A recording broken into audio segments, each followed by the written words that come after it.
I didn't cook a single thing this Thanksgiving. Not the turkey, not the gravy, not the pies. After 22 years of doing all of it, I just didn't. And the calls started around 4:30. My name is Neil Drummond. I'm 57 years old, and for most of my adult life, I have been the kind of man who shows up early and leaves late. That's just who I am. My father was the same way. He built things with his hands and never once asked to be thanked for it. I figured that was just what you did when you loved people. I live in a 3-bedroom house in Barrie, Ontario, the same house my wife and I bought in 1999, the same year my daughter was born. My wife, Lynn, passed away in 2014 from a cerebral aneurysm. She was there one morning and gone by afternoon. The kids were teenagers. I was 45 and I didn't know how to boil an egg without her standing beside me, telling me when to turn the heat down. I learned. That's what I did. I learned to cook. I learned to budget for 2 households instead of 1. I learned to send birthday cards on time, and remember that my son-in-law was lactose intolerant, and that my daughter's oldest kid would only eat mac and cheese if it had the orange powder, not the stuff from scratch. I kept track of all of it. I was the keeper of the small details, and every year I hosted Thanksgiving, not just family. That's the thing people don't quite understand when I try to explain it. It wasn't 8 people around a table. It was the full production. My daughter and her husband, their 3 kids, my son and his girlfriend at the time, then later his wife, then later his wife's parents who had nowhere else to go, then a few neighbors from down the street who my late wife had been close with, then my daughter's in-laws who she said felt awkward spending it alone. Some years there were 26 people sitting in that house. Some years we pushed 30. I started buying the turkey in October to get the good price at Costco. 18, 20 pounds, sometimes 2 of them. I'd brine it for 2 days. The mashed potatoes were real, not instant, and I made enough to fill a pot you could bathe a small child in. Green bean casserole, roasted squash, homemade cranberry sauce, dinner rolls. I proofed overnight.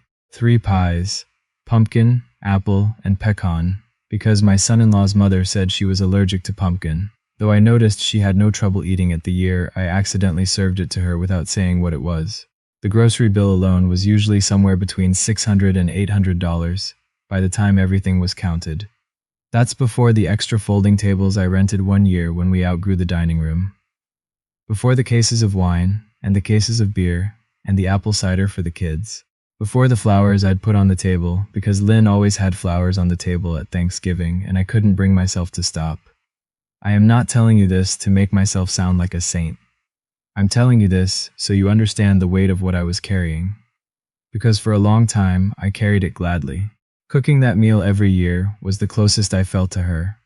She used to stand at that stove from 6 in the morning and not stop until everything was on the table. And when I do it now, when I did it, I could almost hear her saying something about the gravy being too thin. The first time I noticed something was off, it was maybe 8 years ago. My daughter called 2 weeks before Thanksgiving to ask if I was doing the usual. Not to offer help, not to say she'd bring a dish, just to confirm I was doing the usual. Of course, I said. Great, she said. Oh, and my mother-in-law is bringing her sister this year. I hope that's okay. Her sister, a woman I had never met, who I would now be feeding. That's fine, I said. And it was fine, that year. It became less fine as the years went by, and the guest list grew, and the assumption hardened into something I couldn't quite name. It wasn't that anyone was cruel about it, not at first. It was more that the whole thing became invisible to them. The food just appeared. The table was just set. The house was just warm and full and smelling like butter and sage. I was just there, the backdrop. I remember the year I slipped on the back step carrying in a case of drinks and twisted my ankle badly enough that I couldn't put weight on it for 2 days. I said nothing. I wrapped it myself, found a way to stand at the stove with most of my weight on one leg, and I served 23 people dinner on time. My son noticed me limping at the end of the night. You hurt yourself? Little bit.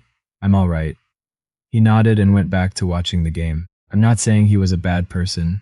I'm saying I had trained everyone around me so well, for so many years, that the idea of me being anything less than fully functional simply did not compute. I had made myself too reliable, and reliable, I was learning, was just another word for taken for granted. The money thing crept up on me too. When Lynn was alive, we'd split the cost between the 2 of us and it felt manageable. After she was gone, it was all on me.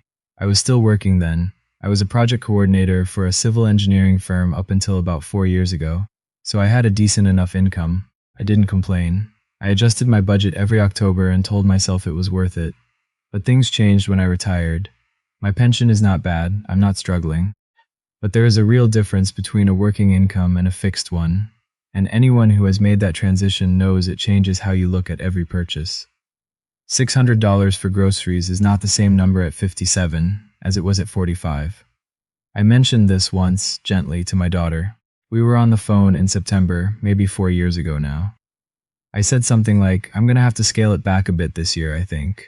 Maybe a smaller guest list. She went quiet for a moment and then said, Dad, it's the one time a year everybody gets together. You're not going to cut people from Thanksgiving. Not a question, a statement. I'm not cutting anyone, I said. I'm just thinking about the size of it. Everyone looks forward to it. It would be really upsetting. And that was the end of that conversation. I did not scale it back. I did not reduce the guest list. I bought 2 turkeys again, and I made the pecan pie, and I set flowers on the table. What I did differently that year, quietly to myself, was I started keeping a notebook. I don't know why I started writing it down. Maybe I just needed to see it on paper. Every Thanksgiving, I recorded the grocery receipts, the extras, the rough estimate of my hours. By the time I retired, I had 5 years of numbers. The average grocery bill, $740. Average hours of cooking and prep starting Wednesday afternoon, 19. Average hours of cleanup after 3.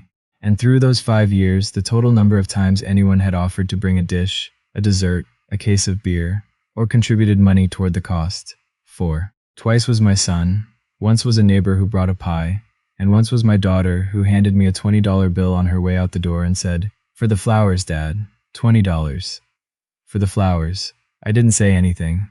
I put the 20 in my wallet, and I thought about the $640 receipt sitting in the recycling bin in the kitchen. Here's the thing about becoming invisible in your own home. You don't notice it happening because you are too busy doing things.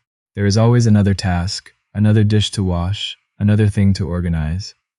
The busyness keeps you from sitting with the feeling long enough to name it. It is only when you slow down, when you actually stop and look at your notebook and your numbers and the memory of your twisted ankle and the $20 for the flowers, that you realize the feeling has been there for years. It just didn't have room to breathe until now.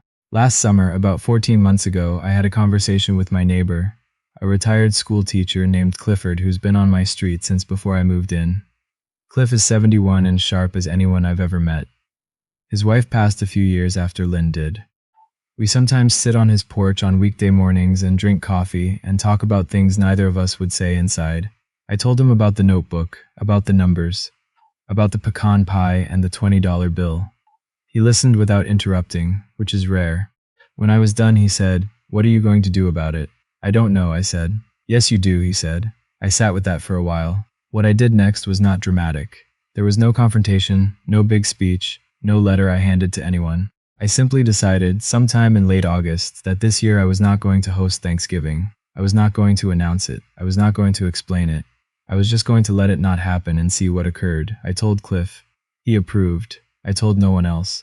September passed. October came. Usually by the first week of October, I would have already texted my daughter to confirm the date and started my shopping list. This year I did nothing. My phone stayed quiet on the subject. No one called to say, "Hey, are we doing Thanksgiving at your place?" Which told me everything I needed to know about how much any of them had thought about who was actually making it happen. They expected it to happen, the way weather happens, automatically, without anyone being responsible for it. The second week of October, my daughter texted, "Just confirming Thanksgiving is at yours this year?" I waited a full day before responding. Then I wrote, "Actually, I'm going to sit this one out, not up for hosting this year." The response came in under 3 minutes. "What do you mean? Everyone's already planning on it." I put my phone face down on the kitchen table and went to make a cup of tea. Over the next 2 days, I received 11 texts and 4 phone calls, my daughter, my son, my daughter's husband, which surprised me because in 22 years he had never once called me about anything domestic, my son's wife, my daughter's mother-in-law, 2 of the neighbors I'd been feeding for years. The messages ranged from confused to disappointed to, in my daughter's case, something that edged close to accusatory. She said she had already told people. She said the kids were excited. She said, and I remember this exactly because I read it 4 times, "This isn't like you, Dad. You've always been the one who holds things together. Why would you do this now? I didn't respond to that one right away.